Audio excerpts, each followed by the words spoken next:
Voilà, alors je vais tout d'abord m'adresser aux industriels, représentants de l'industrie, autour d'une question qui est celle des rapports entre ces deux problématiques, des risques psychosociaux et de la sécurité industrielle, hein, et la prise en compte de cette montée des risques psychosociaux.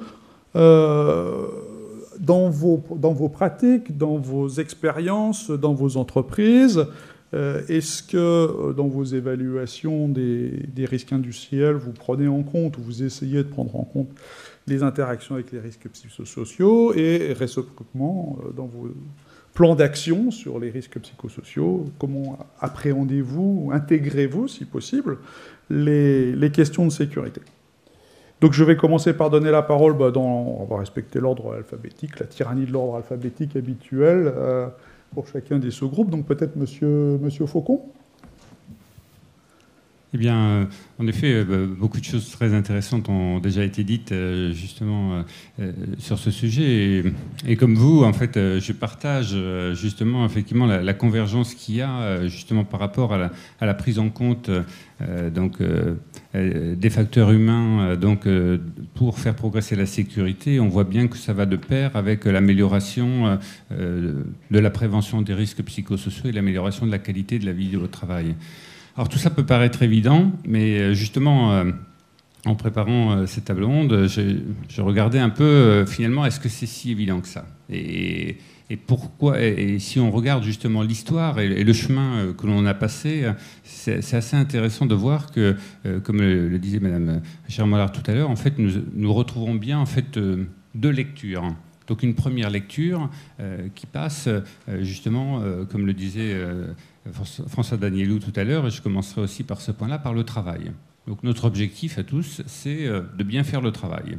Et dans notre métier d'électricien, mais comme dans de nombreuses activités qui sont rassemblées ici, bien faire le travail, c'est de le faire de façon sûre. Donc pour ça, eh bien, on travaille justement, et on a évoqué justement des chiffres en disant qu'il y a autant d'incidents qui sont liés en fait aux facteurs humains. Mais en effet, ça correspond à une réalité. Il n'y a pas de déni en fait sur ce sujet. Alors justement, pour bien faire ce travail, on voit que l'homme a une place importante et qu'il faut justement obtenir de lui et mettre en place les conditions pour avoir la contribution la plus positive en fait, de son action. Et ça touche un certain nombre de déterminants, puisque c'était ça un des titres de la conférence, sur l'organisation de management, l'équipe de travail, la situation de travail, l'individu.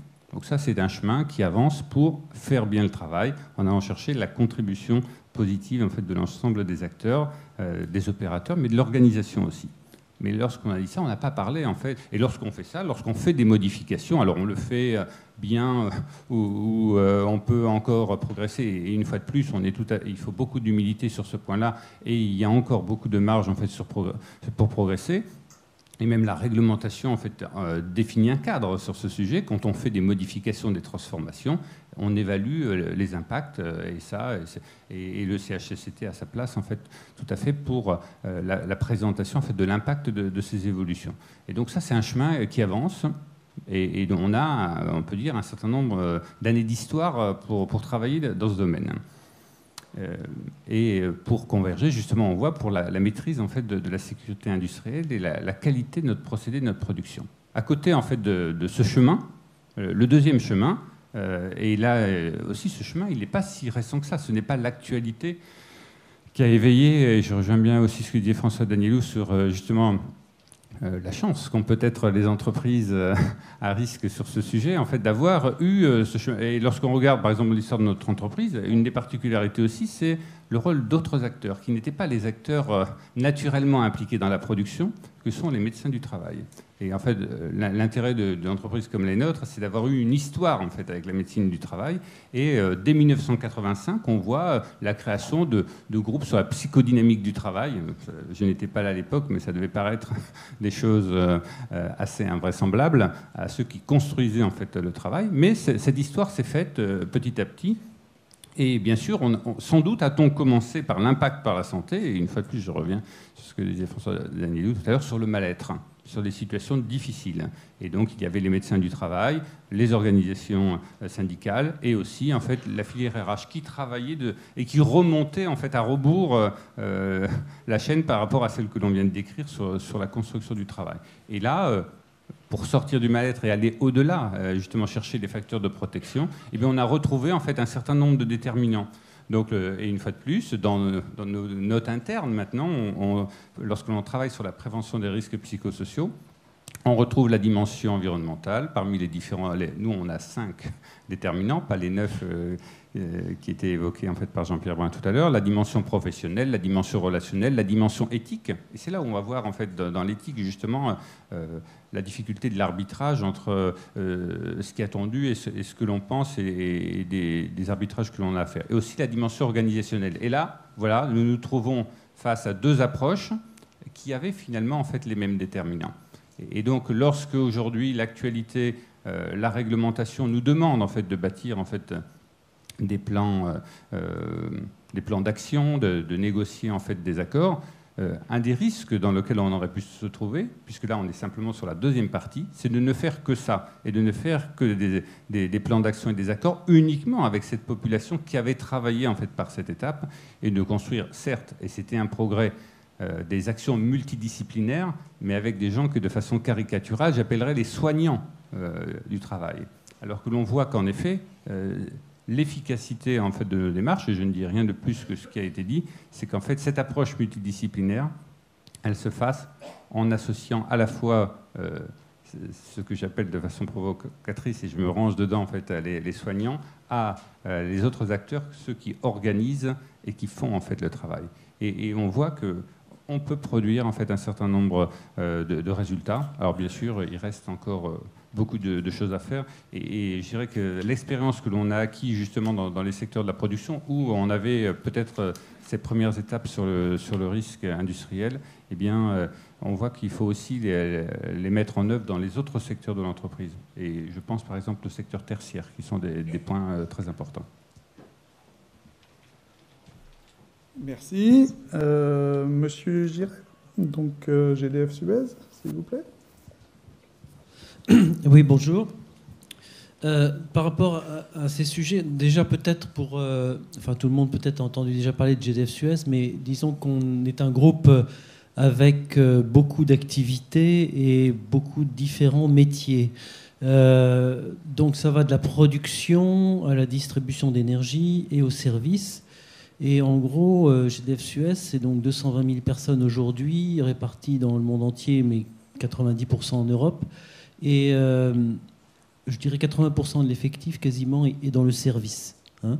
Donc je me suis posé la question avant cette conférence pour voir un petit peu voilà, par rapport à la maîtrise de la sécurité, par rapport au risque psychosocial, je dirais est-ce qu'il y a des enjeux particuliers par rapport à ça? Bon, bien sûr, le groupe GDF Suez est un groupe en plus qui est soumis et subi, je dirais, et proactif dans beaucoup de fusions, de croissance par acquisition, de modifications et de changements.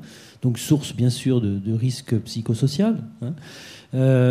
On a défini une politique santé-sécurité qui soit au travail ou industrielle. On ne fait plus la différence entre les deux, qui couvre, je dirais, largement les travaux de l'ICSI. On s'est inspiré bien sûr beaucoup des travaux qui ont été exposés par François Danielou, etc., de l'ICSI, sur la prise en compte, sur la courbe également qui a été présentée de l'efficacité, si on veut diminuer nos accidents, de l'efficacité donc et passer d'une culture, je dirais, réactive à une culture partagée, interdépendante. Donc tout ça, je pense que j'adhère tout à fait aux 2 présentations qui ont eu lieu et dans lesquelles je m'y retrouve. Juste peut-être, je voudrais juste mettre un petit peu le phare sur voilà, une particularité auquel il faut qu'on fasse face dans un certain nombre d'entreprises de GDF Suez, c'est quand on a de la gestion déléguée, on a 2 personnes, 3 personnes sur un site client. Donc la personne, l'opérateur, lui, il n'a pas sa hiérarchie derrière lui, il est face à un client, donc sa hiérarchie, elle lui demande des choses, il y a un contrat qui a été signé, et puis chez le client, il y a le client qui lui demande autre chose, ou qui lui demande un complément, et donc toujours à ce moment-là, le risque qui relie à la fois la sécurité au travail, la sécurité industrielle, c'est savoir est-ce que je suis compétent dans le domaine qu'on me demande, hein, et on a eu quelques accidents mortels comme ça, de personnes qui ont voulu rendre service, utiliser un engin de manutention qui n'était pas prévu pour soulever une charge trop élevée, hein, mais le client lui avait dit, ben voilà, là tu as un vieux chariot, il faut le déplacer parce que j'ai pas les moyens de le faire. Donc des choses comme ça où il se sent, voilà, il faut le valoriser. Quand on parlait de la valorisation de l'opérateur, de la personne qui cherche à bien faire son travail, et je dirais la personne à qui elle rend son service, c'est pas forcément sa hiérarchie, c'est le client directement qu'elle a en face de lui. Donc là, on a un vrai enjeu de à la fois je veux dire, on n'a pas le collectif de travail qui est autour de l'opérateur n'est pas l'équipe de travail de l'entreprise GDF Suez. Hein, voilà, donc ça c'est une petite complexité qu'il faut arriver à gérer ou à prendre en compte et sur laquelle il faut qu'on travaille. On a encore beaucoup de chemin à faire sur le sujet. Et d'ailleurs, on est partie prenante du groupe d'échange de l'ICSI qui vient de démarrer un peu sur ce sujet-là. Voilà, des opérateurs qui sont chez un client, qui sont un peu isolés, et comment les gérer. Un technicien d'intervention de Cofeli, par exemple, qui va pas forcément repasser à son bureau parce que les agences sont réparties sur l'ensemble du territoire. Il peut faire 30 km, 50 km. Donc il va aller directement avec sa voiture, avec ses outils, faire sa tournée chez ses clients pour démarrer la chaufferie. Et comment maintenir le lien. Comment donc gérer à distance. Donc là, je sais qu'il y a eu aussi quelques actions spécifiques qui ont été faites chez GRDF. Donc, je veux dire, voilà, comment arriver à, je dirais, organiser un contact régulier pour ne pas oublier ces gens qui sont un peu répartis à gauche, à droite. Hein. Voilà, donc ça, c'est bien, je dirais, un enjeu, une difficulté effectivement particulière que je voulais souligner. Et le deuxième enjeu, je dirais, que j'ai évoqué très rapidement, mais c'est les fusions. Les fusions-acquisitions. Hein. On est dans un groupe qui bouge beaucoup. Et c'est vrai que, pour prendre un exemple, par exemple, de création de Cofeli, qui est la fusion de Cofatec et de Helio, eh bien, voilà, il y a des opérateurs qui ne retrouvent plus leur identité, hein, ou qui se sentent absorbés par une identité tierce dans laquelle donc ils n'adhèrent pas forcément. Et là, on a des vrais problèmes d'identité, hein, qui peuvent se résoudre, hein, mais donc le management a encore en plus à gérer ça, quoi. Hein, voilà. Très bien, merci. Alors peut-être que tout à l'heure, on pourra revenir au-delà des diagnostics sur ces deux problèmes importants, sur les pistes d'action que vous avez peut-être commencé à mettre en place. Monsieur Olivier, donc de Renault, je crois que vous vouliez mettre l'accent, vous, plus particulièrement sur les risques psychosociaux plus que sur les aspects sécurité. Oui, bonjour. Ce n'est pas au titre de ma fonction d'aujourd'hui que je peux parler ici, mais de la précédente. 15 jours après le 3e suicide qui a frappé le Technocentre, le président de Renault, Carlos Ghosn, m'a demandé de prendre la responsabilité des établissements d'ingénierie, dont le Technocentre, je dirais, de traiter les problèmes sous-jacents à ces 3 drames que nous avons vécus entre 2006 et 2007. C'est donc un témoignage que je peux vous donner qui est, bien sûr, autour des risques psychosociaux et autour de métiers de conception. Hein, les établissements d'ingénierie, c'est 15 000 salariés. L'essentiel, c'est des ingénieurs et des techniciens supérieurs. Donc c'est un contexte assez spécifique. Et je voudrais revenir sur quelques points qui ont pu être abordés, tout en disant amicalement à Jean-Pierre Brun que je suis donc un cadre dirigeant qui a fait des diagnostics et des actions et qui a même mesuré le résultat. Deux, trois choses. Il est clair, il il faut travailler sur le travail, si je puis dire, et sur l'organisation du travail. Ça prend beaucoup de temps. La conception, comme dans beaucoup d'entreprises, et Renault en a été leader en son temps, c'est les organisations matricielles. On n'en a pas parlé, mais c'est quand même un sujet non négligeable.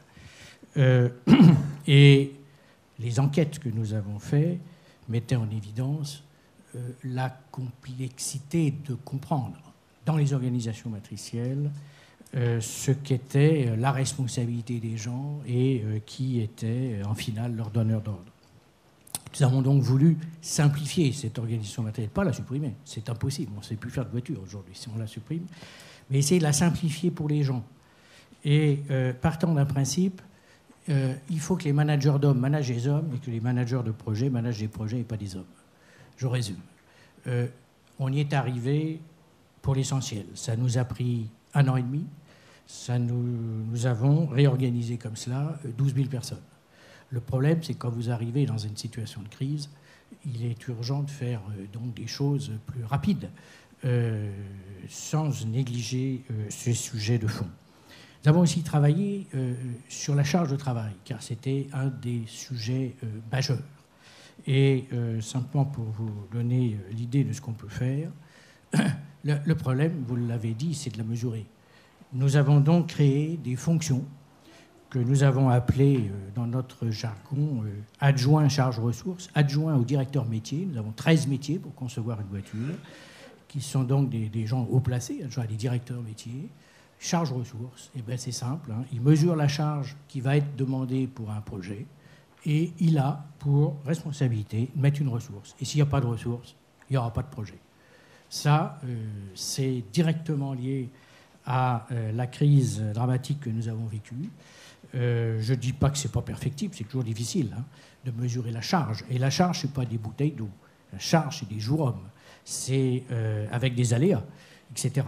Et donc, ici, on ne sait pas affecter les gens avec des jours de travail, si on ne sait pas affecter des gens qui peuvent être des salariés, qui peuvent être des gens de nos centres d'ingénierie à l'étranger, des intérimaires, des prestataires, etc. Et si on ne sait pas le faire, eh ben, il faudra soit pas faire le projet, soit en arrêter un autre pour le faire. C'était nouveau pour nous. C'est extrêmement drastique, je dirais, comme raisonnement. Et pour vous dire, suite à la grande crise automobile que nous avons vécue en 2009, il a été décidé de généraliser ce genre de fonction dans tous les métiers, de façon à justement se poser la question de cette charge et de faire en sorte de limiter ce que j'appellerais le surengagement. Je voudrais aussi souligner, puisque il y a des gens des organisations syndicales ici, le point tout à fait névralgique du dialogue social, qui est absolument essentiel, qui n'est pas si simple à conduire, en tout cas dans mon cas, parce que quand on arrive dans une crise et qui a été vécu comme un déni par l'entreprise et la direction, il faut bien sûr, il faut refonder un peu de confiance. Mais ce qui est surtout important, ce que j'ai noté, c'est que ce soit les managers, quel qu'en soit le niveau d'ailleurs, que ce soit les organisations syndicales et d'une façon générale les salariés, quand vous avez des crises pareilles, personne n'y comprend vraiment rien. Je pense que, j'espère, je crains que les drames de Renault et puis de France Télécom derrière ont dû faire beaucoup de progrès, y compris les organisations syndicales. Mais en ce temps-là, je peux vous garantir, le sujet c'était pour régler les suicides, il faut embaucher, et on a eu beaucoup de mal à arriver. Ça, on y est arrivé. En créant des tas de réunions pour essayer de comprendre, de faire venir des spécialistes pour comprendre ce que sont ces problèmes, quels sont les facteurs de risque et les leviers pour les régler. Donc ce point est capital et on ne peut pas travailler sans au moins une neutralité bienveillante, je dirais, des organisations syndicales par rapport à des sujets qui sont des sujets extrêmement prégnants et je dirais, si les gens imaginent que ce que vous faites n'est pas bon, il y a un climat de confiance qui est absolument majeur. Donc, j'en dirai pas plus pour aller vite. Ce que je peux simplement vous dire, sur la base, je résumerai cela, des fondamentaux du management et de la proximité, c'est ça, en tout cas, que nous avons fait. Nous avons refait la même étude qui avait été faite dans le cadre d'une expertise de CHS, d'ailleurs, exactement jour pour jour, 2 ans après, ce qui est très court, hein, parce qu'il y a déjà 6 mois pour comprendre l'enquête, etc. Mais c'était majeur parce que, de toute façon, ce n'est pas moi qui va résoudre le problème. Hein. Quand vous avez 3000 managers, il faut que les 3000 managers se mettent en route. Et donc, il faut qu'ils aient des éléments, et quand vous avez des ingénieurs, il faut des éléments factuels. Les résultats, je dirais, ils sont encourageants. 25% des gens ont dit que le plan d'action avait baissé leur stress. Alors, vous pouvez me dire, c'est pas tant que ça. Enfin, je ne cherche pas à baisser le stress des gens qui n'en ont pas, car il y en a quand même pas mal qui n'en ont pas. Petite remarque. Et je voudrais vous donner quelques chiffres, parce qu'ils vont vous parler. C'est le sujet de la proximité. Car pour moi, beaucoup de choses sont là. J'ai parlé tout à l'heure de l'organisation, je ne néglige pas, mais l'organisation va aussi dans le sens de la proximité. Je voudrais vous donner quelques chiffres qui ont l'air basiques, mais qui ne le sont pas. Mon supérieur se sent concerné par le bien-être de ses salariés.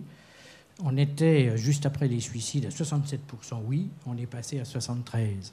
Mes collègues s'intéressent à moi. Nous avons beaucoup travaillé sur le collectif de travail, petite remarque. On est passé de 63% à 86%. Je dispose du temps nécessaire pour exécuter correctement mon travail. On l'a vu tout à l'heure, c'est un point très important. On est passé de 32% à 46%. Je pourrais continuer comme cela. Je pense, je voudrais simplement témoigner d'une chose, c'est énormément de travail. C'est énormément de conviction qu'il faut avoir, car il faut porter le sujet vis-à-vis des managers, vis-à-vis des gens, vis-à-vis de tout le monde, créer de la crédibilité, de la sincérité. Les résultats sont là, même si je dirais, c'est vraiment, on ne croit pas, mais c'est énormément d'engagement, je dirais, de la part des gens qui veulent que ça change, pour arriver à ces résultats qui sont encore plus que perfectibles et sans aucun doute tous les jours fragiles.